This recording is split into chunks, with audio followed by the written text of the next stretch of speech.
ഇന്നത്തെ അറിയിപ്പുകൾ.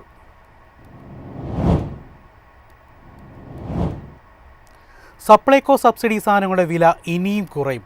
ഭക്ഷ്യവകുപ്പ് മന്ത്രി GR അനിലാണ് നിയമസഭയിൽ ഈ കാര്യം വ്യക്തമാക്കിയത്. വെളിച്ചെണ്ണ ഉൾപ്പെടെയുള്ള സപ്ലൈകോ വഴി നൽകുന്ന സബ്സിഡി സാധനങ്ങളുടെ വില ഇനിയും കുറയുമെന്നാണ് ഭക്ഷ്യവകുപ്പ് മന്ത്രി GR അനിൽ വ്യക്തമാക്കിയത്.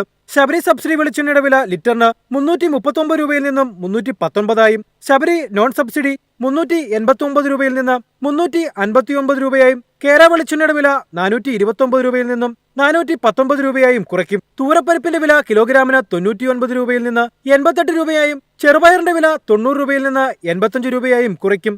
പുതുക്കിയ നിരക്കുകൾ സെപ്റ്റംബർ 22 മുതൽ പ്രാബല്യത്തിൽ വരും.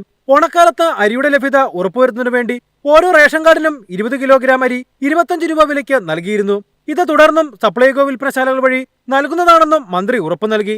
ഓണക്കാലത്ത് ഫലപ്രദമായി വിപണിയിൽ ഇടപെട്ട് അവശ്യ വസ്തുക്കളുടെ ലഭ്യത ഉറപ്പുവരുത്താനും വിലക്കയറ്റം നിയന്ത്രിക്കാനും സർക്കാരിന് കഴിഞ്ഞു. സപ്ലൈകോയുടെ ചരിത്രത്തിലെ എക്കാലത്തെയും പ്രതിദിന വിൽപ്പന റെക്കോർഡ് മറികടന്നു. 56.73 ലക്ഷം കാർഡുടമകൾ സാധനങ്ങൾ കൈപ്പറ്റി. 386 കോടി രൂപയുടെ ആകെ വിറ്റുവരവ് ഉണ്ടായതിൽ 180 കോടി രൂപയുടെ സബ്സിഡി വിൽപ്പനയിൽ നിന്നാണെന്നും മന്ത്രി അറിയിച്ചു. News desk MyFin TV. Keltron നടത്തുന്ന മാധ്യമ കോഴ്സുകളുടെ 2025-26 വർഷത്തെ ബാച്ചുകളിലേക്ക് അപേക്ഷ ക്ഷണിച്ചു. Post graduate diploma in advance journalism and media strategies, post diploma in advance journalism and media strategies, diploma in advance journalism and media strategies എന്നീ കോഴ്സുകളിലേക്കാണ് അപേക്ഷ ക്ഷണിച്ചിരിക്കുന്നത്. തിരുവനന്തപുരം കെൽട്രോൺ സെൻറ്ററിൽ സെപ്റ്റംബർ 25 വരെ അപേക്ഷിക്കാം.